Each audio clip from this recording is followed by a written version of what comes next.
Hello बच्चों, let's read the question. So the question here is a steady electric current is flowing through a cylindrical conductor. The electric field at the axis of the conductor is 0. The magnetic field at the axis of the conductor is 0. The electric field in the vicinity of the conductor is 0 and the magnetic field in the vicinity of the conductor is 0. Okay, तो question पूछा गया है, हमारे पास एक cylindrical conductor है जिसमें electric current flow कर रहा है, तो हमें बताना है इन चारों स्टेटमेंट से कौन सा सही है कौन सा गलत है. Okay, so the key concept of question here is, अगर हम देखें कि हमारे पास मान लो एक कुछ ऐसा कंडक्टर है, ओके, तो इसमें अगर ये वाला मान लो ये नेगेटिव चार्ज कुछ है हमारे पास, ओके, तो ये कुछ इस डायरेक्शन में फ्लो कर रहा है. इस डायरेक्शन में क्यों फ्लो करेगा? क्योंकि हमारे यहाँ कुछ पोटेंशियल जनरेट होगा. पोटेंशियल जनरेट होगा मतलब इलेक्ट्रिक फील्ड, पक्का कुछ इलेक्ट्रिक फील्ड जनरेट हो ही रहा होगा इस कंडक्टर में. मतलब ये अगर ये नेगेटिव चार्ज अगर इधर फ्लो कर रहा होगा, मतलब ये टर्मिनल ये पॉजिटिव होना चाहिए, नेगेटिव होना चाहिए, और इलेक्ट्रिक फील्ड हमारा इस डायरेक्शन में होना चाहिए, सो दैट हमारा नेगेटिव चार्ज इस डायरेक्शन में फ्लो करेगा. मतलब मैं बोलना चाह रहा हूँ कि इलेक्ट्रिक जो चार्ज जो फ्लो करेगा किसके वजह से फ्लो करता है, तो इलेक्ट्रिक फील्ड, पक्का कुछ फील्ड जनरेट हो रहा है इसीलिए तो चार्ज फ्लो कर रहा है.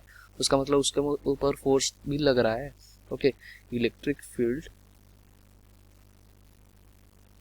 Electric charge flows due to force exerted on it by the electric field, due to force exerted on it by electric field. Okay, और हमें क्या पता है, एम्पियर्स लॉ से, एम्पियर्स लॉ से हमें क्या पता है, B dot D L equals to mu naught into आई.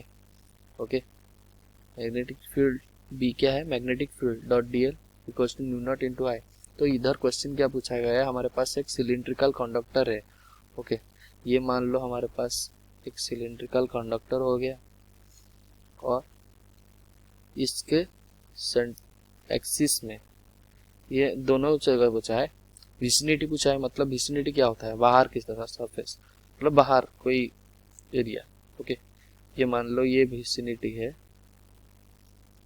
बाहर में, ओके, कंडक्टर के बाहर, और ये एक्सिस. ओके, तो इसके चारों कंडीशन बताना है. The electric field at the axis of the conductor is 0. ये वाला स्टेटमेंट क्या है, 0 नहीं है. क्यों?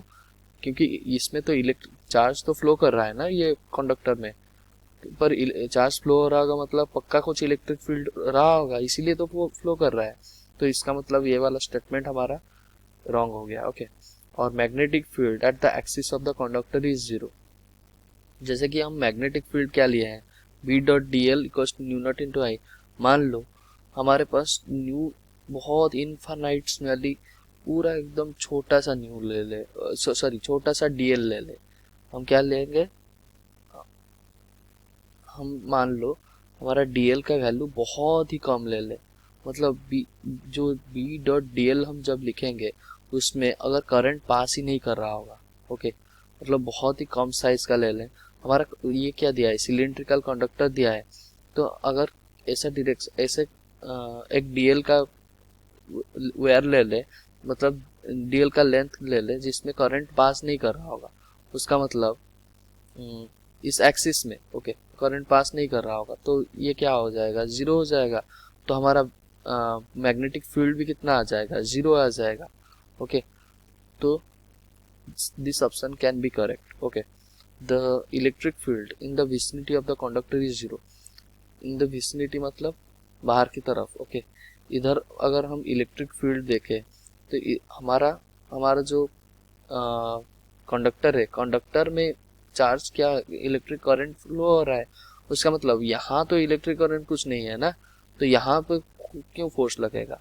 ओके, तो इलेक्ट्रिक फील्ड क्या हो जाएगा यहाँ, at the vicinity of the conductor is 0. ये सही है. The magnetic field in the vicinity of the conductor is 0.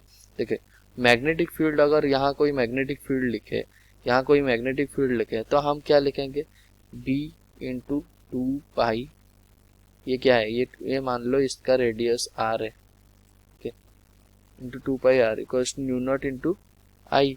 ये आई इनक्लोज तो कुछ है ना, क्योंकि ये कंडक्टर है, इसमें एनक्लोज तो होगा कुछ ये आई एनक्लोज कुछ करंट तो पास कर रहा है ना, उसके अंदर रह गया, ये वाला रेडियस के अंदर रह गया, उसका मतलब आई तो यहाँ प्रेजेंट है, इसका मतलब हमारा बी भी निकल आएगा, तो ये नॉन जीरो होगा। So option B and C is our correct answer. Hope you understood well. Best of luck. Thank you.